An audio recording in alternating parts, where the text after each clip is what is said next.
Hello, my name is John Rose, and in this video I'd like to take a closer look at the three stages of good and evil, especially those three stages of evil. Now, when we look at anything that's profound, we always have to use what I call the three stages of knowledge, where knowledge is acquired, applied, and manifested. So when we look at good and evil, in the first stage we either apply knowledge or we apply false knowledge, especially our false belief that cooking is actually an art, when cooking is actually a sin. It's the original sin. It's the first big mistake we made. It is the fall of mankind, and it's what creates the rest of this journey in evil. So we manifest knowledge and false knowledge. All right, we acquire knowledge and false knowledge. And then when we apply knowledge, we satisfy our needs in the second stage of knowledge. We make good applications to the things we master.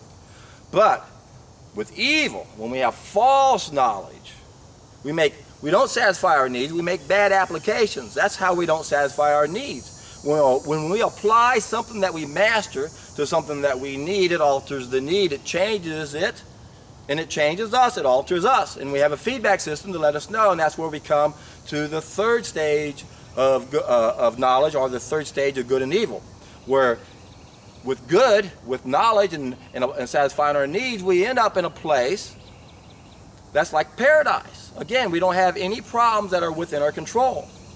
But, that would be a golden age. And yet we have the dark ages now with evil, because when we cook our food, we end up with hundreds of thousands of problems that are 100% within our control.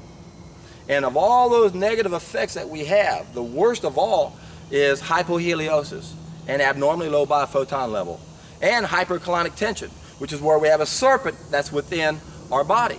And those are two huge contributing factors to the dark side of our behavior, and that's what keeps us on this horrible negative horizontal loop where we're in evil, where we have false knowledge and making mistakes and we have problems. The dark ages. But we can change that if we can find the knowledge we're missing. So when we look at that first stage of knowledge, the first stage of evil has to do with ignorance. And there are two forms of ignorance where we don't know we don't know. There's that knowledge that we're missing, that's up in the plus A box of knowledge. But then the big problem we have is we have this false knowledge in its place. And we cannot learn anything when we think we already know. And the biggest false belief we have that's killing us, and it's keeping us where we are, is thinking that cooking is an art. It's not an art, it's a sin, it's a mistake. It doesn't make anything better, it makes it worse. It is the first mistake, and we're in such denial about it that we try to rationalize it by saying, oh, we get more lycopene, more beta-carotene. My God, we lose so much when we alter our food with fire. The main thing is we lose those biophotons. That's what creates the evil. That's what hypoheliasis is all about.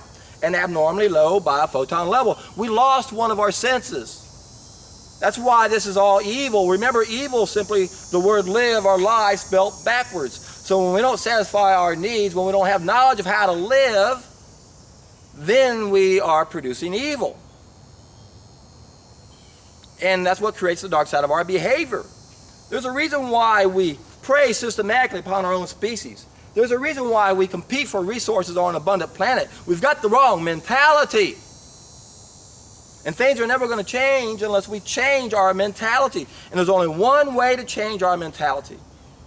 We've got to correct the fall of mankind. We've got to stop eating cooked food. And that's not an easy thing to do. So what I've done is I put together two preliminary steps to help us reach that goal. The first one addresses the willingness issue. That's the first of my three-step process. You can go down below to the description box below and watch a seminar I gave. If you're not motivated to do so, listen to the Dr. Roba interview. That's going to motivate you. Then listen to and watch the Deborah Duncan show. That will motivate you. And then read the comments in all of my videos. People are doing this and they're getting results. That's going to motivate you. And I can guarantee you, my friends, when you do this, you're in for a treat.